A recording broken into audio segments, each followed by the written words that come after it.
What's going on, people? It's your man, the YB, back once again. So, Mr. Jai Oppa Bumslayer slash Oppa Stinker Man. Look at this here, people. Let me make it off the rip. I ain't got to do a whole bunch of waffling like I normally do at the start of the videos. Yeah, I'm just gonna leave this here for a few seconds and let you man hold this. Jai Oppa Bumslayer was fighting. A fair play to this cat. What was his name? Claudio Sequeiro. Wherever they dug him up from, whatever bridge they found this 4-foot troll under, fair play to them. Yeah, it's not his fault. He came to fight. Yeah, he came to fight. He's 4 foot tall. Yeah, I see all the industry plants running cover. Oh no. Yeah, in my calculation, he was 6'2". No. The thing is, it's the camera angle they're saying. Yeah. The plants, the industry media jar up a stinker sucker offers. Oh, no, it's the camera angle. What camera angle? It's horizontal, folks. There's no, it's the camera tricks. What camera tricks? Jai looks about 7 foot tall. This dude's 4 foot. Yeah? He's 4 foot tall. It's not acceptable now. Too much hype here. Listen, I'm not a hater of Jai. I'm not a hater of no one. I'm broke. I ain't got enough coins to be hating like that. I'm not in a privileged position to have true hate. I'm too broke. They're doing better than me. Jai's doing better than me. That's the end of the day. I'll tell you that right now. At the same time, though, yeah, whether Jai's doing better than me or not, yes, to be this big hype thing, he's hard. And I think he's got, again, I'm not sitting there saying he's got no skill. I think he is going to be a tricky man to beat at the end of the day. But when you can see a fighter who you think's tricky to beat, he's got to be in there with someone who's not 4 foot tall. Yes, ever. This ain't Jai who, he's still a prospect. He's a world champion. When you're a world champion, yeah, there's 2 facts that need to be true once you become world champion. You should never be in there with a dude who's 4 foot tall. You should never be in there with a dude who's ranked number 73rd in the Undefeated Rankings. The unified rankings, he's ranked 73rd, people. All the Jai Oppa Stinker fans. No one will fight him. Well, it's weird how all the bums you can think of, isn't that weird? All the bums you can ever think of, yeah, the smallest bridge troll dwelling bums you have in mind, they'll get in there with Jai and most certainly get punched up. But any top operator or mid to top level, listen, cruiserweight's already weak. So in an already weak division, to be 73rd, it's like, whoa, the level of that must be super duper duper bad, right?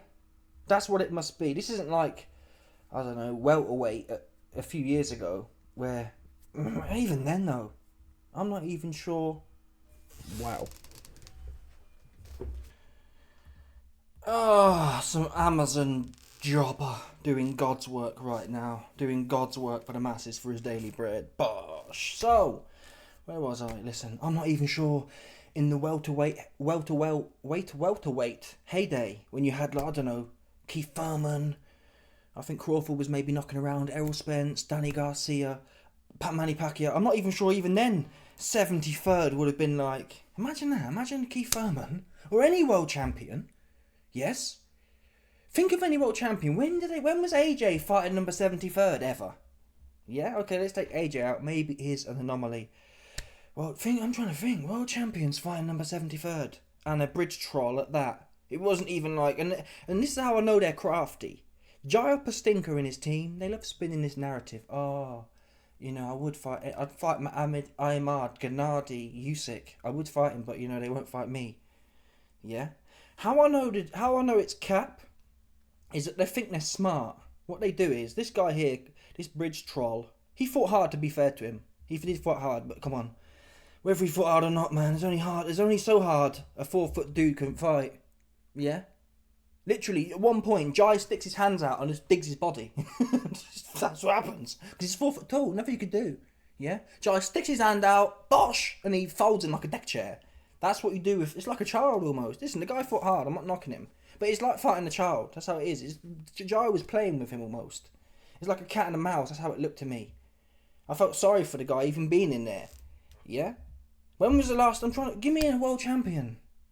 Wilder. Let's think about Wilder's. Yeah, he was pretty good at that, to be fair. Wilder would draft in some proper idiots, wouldn't he? But then again, he did fight Ortiz. It took time to get to that point. But then even then though, I don't think Wilder's fighting number 73rd though. Even when he was having them type of fights, he wasn't fighting number 73rd. They were like top 20 heavyweights ish, top 20, maybe top 30. They weren't top 75. Sorry people, they was not. And at that time, Wilder was really doing dudes like that, starching them. Yeah, if you was a plumber with Wilder, you was getting starched. Okay, Jai, he's not starching no one really.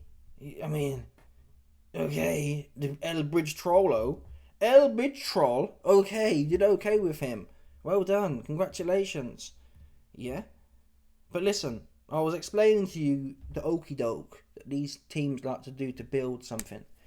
What they keep doing is they bring in someone who's undefeated. Yeah. Oh, this guy here, this bridge troll, he was undefeated. Yeah, 17-0. So the masses, the unwashed Aussie masses, are like, same as the fight before last. Sorry, the last fight. Who did he fight last? Jai Stinker. He fought David Nakia, another undefeated prospect, who was 10-0. And both of these fights, were they Aussie derbies? No, that was an Italian plumber. Either way, the point is they're doing the work to find someone who might be half credible to the unwashed. Yeah. So they're trying to make out he's doing something he ain't. It's I've taken so many O's. You see what I mean? Pause. I'll be taking dudes' O's. No Diddy. That's what Jay's basically saying. I'm the O taker. Yeah? Call me Puff. And I don't like it. It's Fugazi, man. I don't believe it. I'm sorry. I don't believe it, man. I don't believe you couldn't have found someone in the top 30 that want to squabble. And the thing is, it's weak anyway. It's super weak. Yeah? I'm looking at the rankings right now. It's super weak. Like, Kovalev, could you have dug Kovalev up out of somewhere? Vidal Riley's on there. He's not going to fight. I don't think Vidal wouldn't fight Opetaia now anyway, full stop. But still, there's a bunch of names above 75. Yeah? It is really weak though. And to tell the truth, I probably would have complained even if it was a top 10 on this list. To be fair. So he couldn't really win with me. But still, at least it'd be one less narrative for me to come on here and talk about. You picked number 75. Right? We were just flaming, what's his name? I think Italma, who's brand spanking new to the game. Not a world... Jai's had 30 fights! I think the dude that Italma fought was like 120th or something, 130th. But he's coming up. What has he had? 10 fights? Jai's had 30 fights. That's a proper career there. That's a serious career. Honestly. You're world champion, you've had 30 fights. Like, what? Do you know what I'm saying? How many more warm-ups do you need? Now, the narrative is, Ramirez can't fight him. Ramirez is ducking. Let's have a look at Ramirez's resume. Let's look at this dude's resume who's ducking everyone. He fought Chris Billum-Smith, a 5-star dude. He fought Bivol, 5-star dude. Joe Smith Jr., who Bivol went distance with. The point is, there's a bunch of names on here. Yeah? There's a bunch of names we can all recognise. Is that a guy who's a punk? Is Ramirez a punk? Don't want to fight? If I had to look at a resume, they only fought Bradis. Jai Stinker, and he went life and death with Bradis, 40-year-old Bradis. He only fought Bradis because, number one, it was for a belt, and number two, Bradis is 40. It was a gimme belt, really. It was a gimme belt, is what he got. Yeah? And even then, the first fight, he got his jaw broke, and went life and death, and won by a round or two in his home state. They were never going to give it to Bradis, even if he won by 10 rounds. In the fight was in Australia, on the Gold Coast. So, that shows you. Aussie judges had it Jai Stinker winning by a round against 40-year-old Bradis for an IBF world title belt. And since then, he probably thought... And this is a narrative I don't like about... Don't like. Listen, sport's hard, yeah? Who am I? I'm a jobber. I don't really know anything about much, so don't take my opinion for it. But analytically speaking, at the end of the day, yes, Opetaia, Stinker, Bumslayer, Jai Bumslayer has fought a 40-year-old man twice, and he went life and death twice.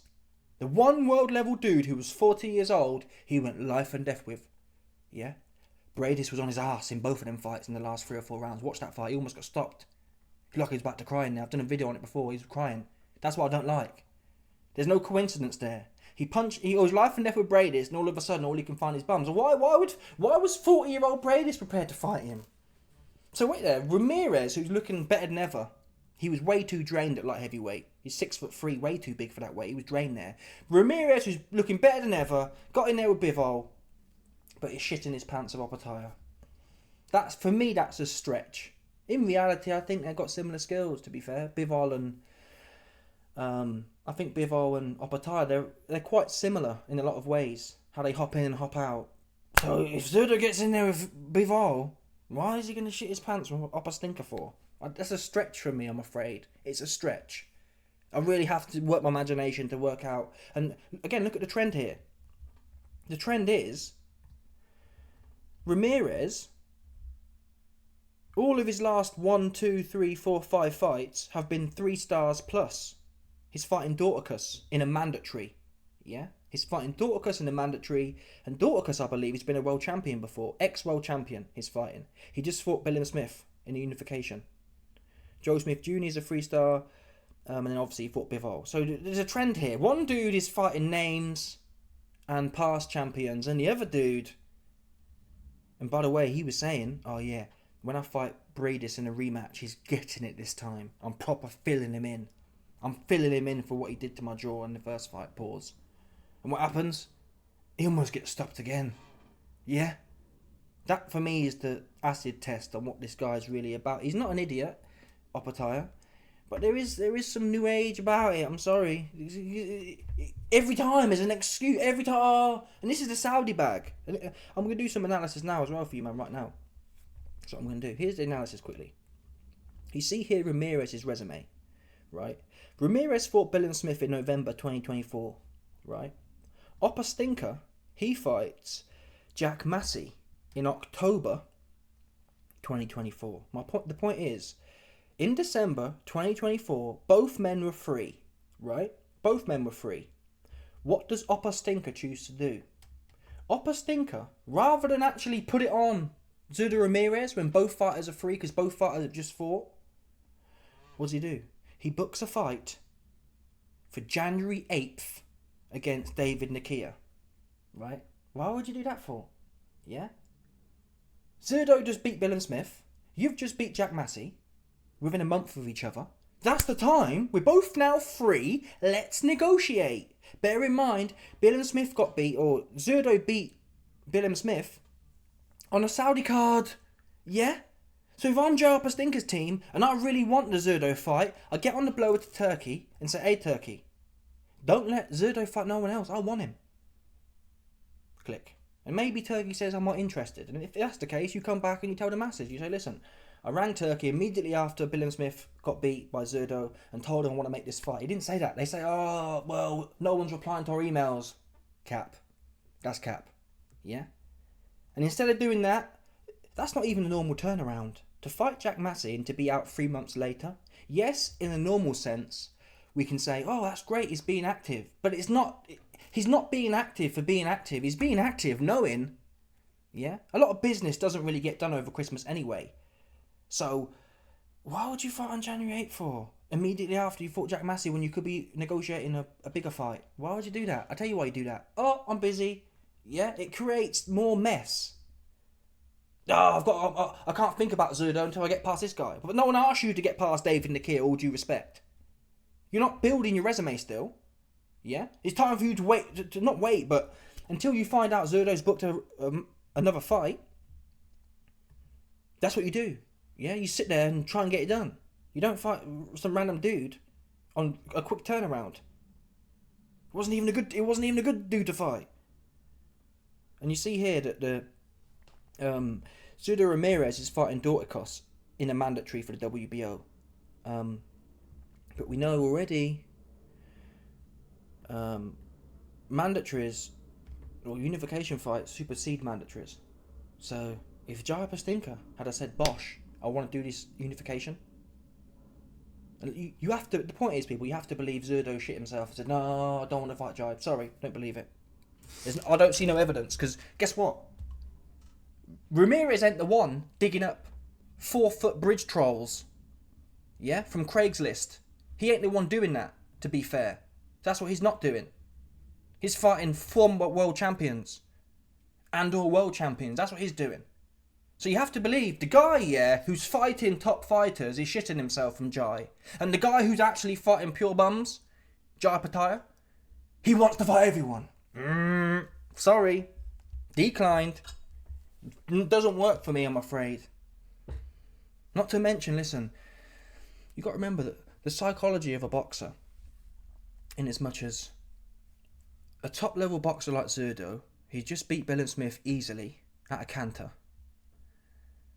And he's seen, yeah. Ramirez, who's really at the peak of his career, has just seen Opetaia go life and death with a 40-year-old Bradis twice. Fact. Watch both of them last two fights. Watch the last 3 or 4 rounds of both fights. Bradis 1 and 2. He's hanging on by a thread, Opastinka. Fact. So you're telling me Gilberto Ramirez is sitting there. If I'm a pro fighter and I have the skill of Ramirez, I'm licking my lips. I'm thinking, hey man, this dude couldn't knock down 40-year-old Bradis, couldn't stop 40-year-old Bradis, went life and death in the back straight with 40-year-old Bradis twice, got his jaw broke. What's scary? Oh, he's knocking bums over. No one's ever done that before. Now, if, for example, Jai Opetaia starched and sparkled Bradis in the rematch, there'd be more plausibility to the narrative that everyone's scared of him. Wow, Bradis never been down before. Wow, Bradis never been sparkleton before. And this guy did it. He didn't know. And if you're a top level fighter, you're reading into that and saying, yes, Bradis isn't a punk, but you know what? I fancy my chances being in my prime. Being in my prime as Gilberto Ramirez. You're not going to be cacking your pants. Sorry. You're just not. This guy's a Mexican as well, Ramirez is. I'd call him New Age Mexican. That Bivol fight I wasn't too impressed with. At the same time, I do think he was way too weight drained. He was way too weight drained. He's gone from fighting at 175 to now he weighs in at 199.5. He's coming in bang on the limit, so he's a massive dude. He was probably... You can be as hard as you want. You can be as Mexican style as you want. But when you've got no water in your brain and or no energy, heart can only get you so far when you've got no energy. So I tend to believe that's the case for Ramirez. Now, I want to quickly get to this as well. This dude, I'm all over the place, but let's get to it. This dude that Opastinka fought. I know there's going to be a whole bunch of Opastinka fans. Oh, but this, but that. Listen, man. Let me tell you something. I've got a whole bunch of frames for you, man, right now. That's what I've got. You've seen that one. Let's go to 101 now. I want you to appreciate what we're dealing with here. This is diabolical. Honestly diabolical. Look at this here, man. Look at this here. I'm going to show you some of these angles right now. In HD quality. The YB bringing it to the masses. Look at the size of this guy, man. He's not bent over. He's not This guy isn't particularly bent over compared to Opastinka. They're about to say they both got look at the bend in Opastinka's knee. This guy ain't hunched over. He's 4 foot tall. He's 4 foot tall. It's shocking. This is who they dug up. You couldn't even find a big idiot. You couldn't even find a big cruiserweight idiot. And that brings me on to this point. Oh, maybe you're hating. Look. Jai Opetaia fought this dude, Claudio Bridge Troll, and he weighed in 191 pounds. Okay? 191 pounds. Point. When you weigh in 191 pounds, that means you ain't cutting weight. So Jai's probably 215 in the ring. This guy's 190 in the ring, which means this dude, he's a light heavyweight. Is the truth. This dude is a light heavyweight. So Jai Opetaia got in there, dug up a light heavyweight from the Bridge Troll division. Yeah? The light heavyweight Bridge Troll division is where they found this guy. And he fought hard. I'm not knocking him. It's not about him. He was supposed to get knocked out, and that's the point. They know what they're doing. Yeah? And it's not on at this point. As a world champion. It's not on. You got to do something. That's what you got to do. I'm not buying this narrative. Everyone's scared. You have to believe it. No. People would fight Mike Tyson. What are you talking about? You know what I mean? What's this going on? Come on, people. Come on. Oh, he's so scary. He's all right. I don't think he's that scary though. He could knock Bradis out. Bradis is solid, yeah, but he's 50. Yeah, he's 50. Some more angles of it here. I want you to appreciate this. Just the. Is that it there?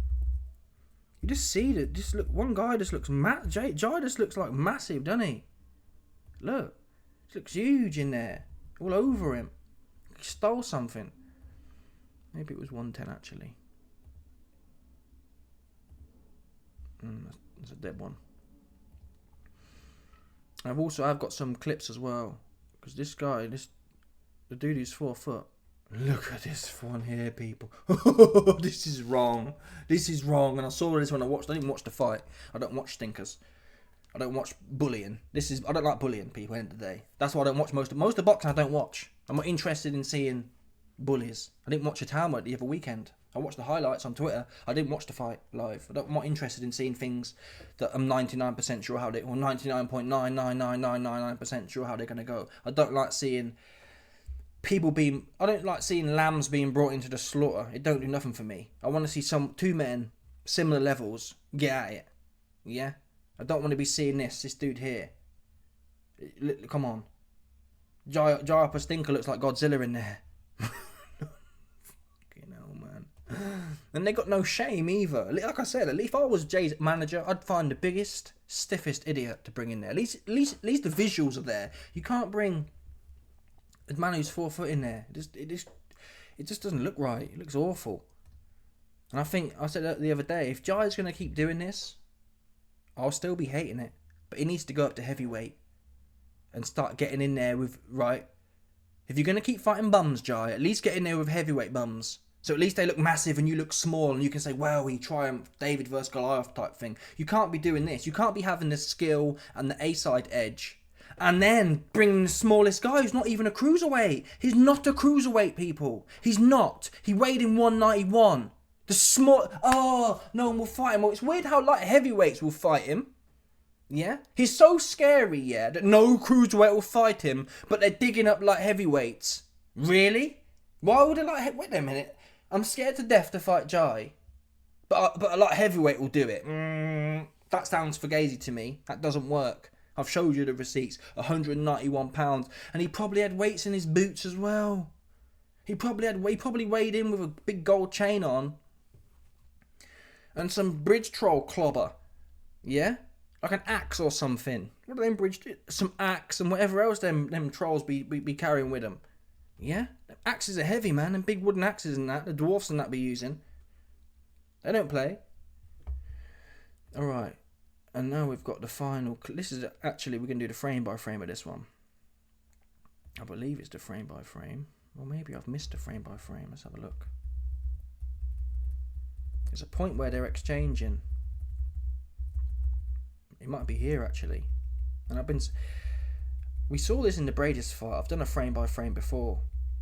But Jai, his inside skills aren't bad. He reminds me, not like Crawford, but he's... Listen, Jai, he looks good. I'm not hating. I'm not making out he's a complete stiff. He's not like Johnny Fisher, obviously. But at the same time, if someone gets on this guy in the latter rounds, he's going to come undone. I can just tell you now. He's going to come undone. Let's watch this exchange here, I believe it is.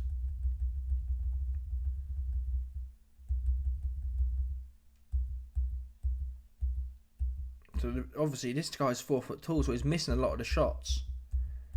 You have to watch it live, but you can't really appreciate it. But essentially, Jai's just gagging. He's just open now. He's just hoping. He does this. Watch the Bradis fights. He does this. He just clams up and he clings on for dear life. He clings on for dear life, man.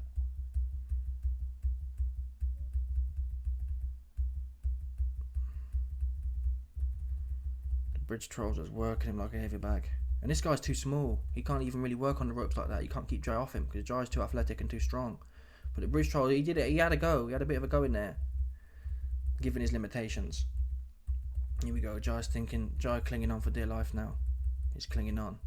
and just bullying him because he's 4 foot tall, which he can get away with. Yeah, the guy fought hard. Claudio did fight hard, but that's not, again, it's not about him at all. Yeah, something's got to change here. End of the day, something has to change. We've got to move past this situation that Opetaia be on. It's no good. It's played out. Anyway, let's get to the comments now. From Opetaia, he reacts to the YB's comments essentially. Oh, everyone says I'm fighting bums, but they don't realise that the big guys don't want to fight me. Okay, buddy. All right. Is that what you tell your missus at home? Oh yeah, they're all scared of me. Do you know what I'm saying? Does your cock feel big when you say that, Jai? Yeah, it's changed huge. You know, it's got a lot more to change. You know what I mean? I'm looking forward. You know, I'm chasing these undisputed, and I believe once I get another belt around my waist, it's gonna be a whole new chapter. You know what I mean? Like Squayo coming out here, it's just proving what I already know. You know what I mean? But once I get my hands on one of these other undisputed Squayo, so he's talking about the guy he just fought. Yeah, Claudio Squayo. Yeah, Claudio coming over here has just proven what I know. See the mentality there? I'm sorry, people. If I was a world champion fighting number 75, who's at light heavyweight, I wouldn't be saying, yeah, I've proven to myself. What have you proven, bro? What have you proven? What have you proven? Seriously. Nothing to do with hate. World champion should be fighting top 5 for each sanctioning body, bottom line. That's it. I don't even know how they do that, honestly. A world champion's job, yeah, bottom line. Let's check the IBF rankings right now. Let's check the IBF rankings right now. IBF Cruiserweight. Jai should never ever be fighting someone outside of the IBF rankings. Yeah, and I wouldn't even call it top 10. I think in the UFC how they do it, for the most part, number 6 to 10 rank, they fight it out to become part of the top 5. The top 5 fight it out to become higher up the rank. That's how it should work. So I don't even think you should be fighting top 10s. Sorry. Yeah, that's why you've got a top 5. Unless all of the other top 5 rankings are engaged in non-IBF fights or are otherwise engaged, yeah. Jai fighting number 6 to 10 should be if all the top 5 can't do it. Here we go. Here's the rankings. Sinakra is number 1. Never heard of him, but why haven't you fought him? Yeah. Sislak, I've heard of him. I think Okoli starched him. Why haven't you fought him? Billum Smith is in the IBF as well. That's weird. I thought he was doing something else. Is that right? IBF? Whoa, no, that's the... Oh, come on, man. That's the unified rankings. What are you doing? Oh, is it IBF? IBF is IBF. These are the IBF rankings here. Shinakra. Why haven't you fought him? Sislak. Billum Smith. Masternek. Salamov. Mosekwa. Papin. Safar. There's 10. Yeah? There's 10. Nagbu. I've never heard of half of these dudes, and I'd probably be complaining even if it was them. But I'll be less complaining, is the point. Yeah? How is the IBF? I'm not interested. You know, they do this thing. Boxing does this thing where it's like, well, if you win this belt, which is one of 4 anyway, if you win this belt, then you get to have 1 mandatory and then a voluntary. Why? It should be, when you are champion, you fight the next best person available on the rankings. There is no ducking. Because if number 2 doesn't want to fight the champion, they should be dropped from the rankings. Right there and then. There's no point ranking you if you don't want to fight number 1. And that would get rid of the narrative of, oh, no one wants to fight me. If you are ranked in this sanctioning body and you are called to fight the champion, you fight the champion and or you're dropped. Yeah? Simple as that. No voluntaries. The only voluntary these cats should be allowed to take is bosh. Unification. Only voluntary. Otherwise, you're constantly going down the list, fighting each one in there. Yeah, there's no number 75 light heavyweight, pumped up light heavyweight with slow feet. He's not even on the list here. Yeah? Not even on the list. David Nakia, he was 13th. But he was only 12th when Jai fought him. Yeah? Not top 10. How is he fighting not top 10s as a world champion? You can't tell me he's ducking. Yeah, you can't do it. Sorry, I don't believe it. It's fake news. Fake news.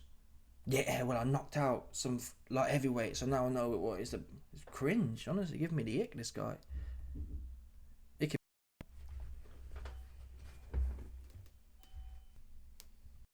It's got a lot more to change. You know what I mean? I'm looking forward. You know, I'm chasing these undisputed, and I believe once I get another belt around my waist, it's gonna be a whole new chapter. You know what I mean? Like Squayo coming out here, it's just proving what I already know. You know what I mean? But once I get my hands on one of these other undisputed, other world champions, and I'll put on a great display of boxing, another clinic against one of them, then they're gonna really sit back and go, "Fuck, this kid is good." You know what I mean? Everyone's always. Listen, man. What clinic? You fought Brady's twice. I didn't see a clinic. I saw you in there.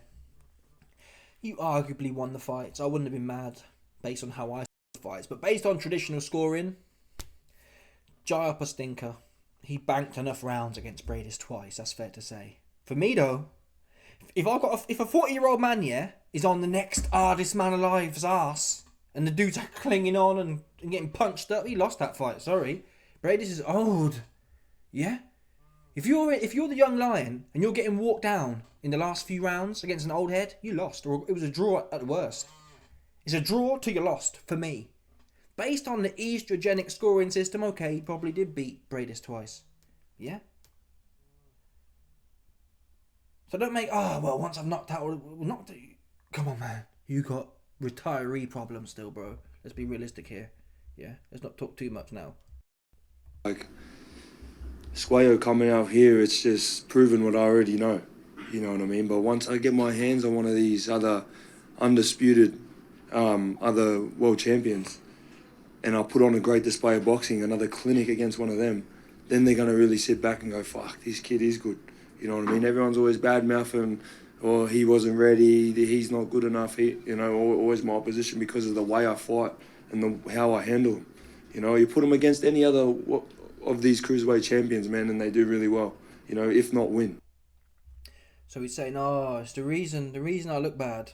Well, everyone's hating because I'm so good. I make these top level fighters look bad. What level fighters? When the opponents I knock out fight other world champions, they do really well or they win. Let's see what world champions did the Bridge Troll fight? Because I must have missed that one. I've checked his resume. His last fight was against a dude who's unranked. The fight before fighting, this dude here, Claudio Sequo, Joe Opetaia's fight at the weekend. The fight before he fights, the hardest man alive, the hardest prospect ever, or this world champion, the hardest world champion ever, the scariest man in boxing, G-man. Yeah? What was he doing? Yeah? He was fighting a dude who was 16 and 18. Yeah? Jai Opetaia picked a man who in his last fight fought a man who was 16 and 18. Is that the best you can find? Would this guy beat world champions? It's not planet you're on, to be fair, Jai. Yeah? You're on planet Bug. Yeah? Planet Buggery is what you're on. Just bugging out everywhere, man. You're from Tweakeranus. That's where you're from. Yeah? Jai Opetaia from Tweakeranus. Just tweaking out all over the place. Oh, yes. What world champions has he fought? I knocked him out. But if he was in there with everyone else. But he's not. He's not even on Chris Billion-Smith's radar. And that's the thing. That's what I don't understand. Chris Billion-Smith, not as talented as, what's his name? Oppa Stinker. At the same time, though, he got in there with Vakoli. He got in there with Riakpor. He got in there with Zerdo. Yeah? All of them, man, at the time were top 5 ranked. You picked a light heavyweight, a low-ranked light heavyweight. He ain't even got no wins. It's not even like this guy fought Beterbiev and lost. He's got no win, got no loss, he's got nothing. He's never fought no one even half world class. Yeah? At the end of the day, shocking. You're taking the piss. You know, you put them against any other of these cruiserweight champions, man, and they do really well. You know, if not win. But just because I beat him the way I beat him, I'm always getting, he's fighting bums, he's doing this, it's too early for him or whatever it is. So when I get my hands on one... You are fighting bums. What are you on about?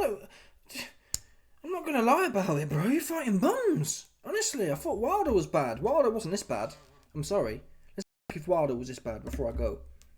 Let's see how bad Wilder was. I want to see if Wilder was a world champion. And listen, Oppa Stinker has been world champion for years. He won his championship in 2022. So he's been champion for 3 years now. So let's see when Wilder was 3 years... People, Wilder into his 3-year championship. Wilder won in 2015. He fought Fury in 2018. Oops. So, let's have a look what Wilder was doing. Let's see the biggest stifler. Not sure we'll be able to know the ranking at the time they fought though. BoxRec should start incorporating that. Show us their ranking at the time. So Wilder beats Bermain Stavern. He then fights Eric Molina. Let's have a look. Eric Molina is inactive, so we can't even see what his ranking was. See what else we can dig up here. I'm not sure we're going to be able to do it, but still. Even 2 years in, Wilder was fighting Luis Ortiz. Yeah. There was quite a few bums in here, though, to be fair. He fought the Alpus. What ranking is he? These guys aren't even ranked. Obviously, this is 10 years ago, so they're all retired now. These are old-time heavyweights. 2004, they became pro. Eric Molina, De Halpus, Spilker. Areola at the time was top 10. Yeah, they're all retired now. Let's have a check of Areola's ranking quickly. Come on, man.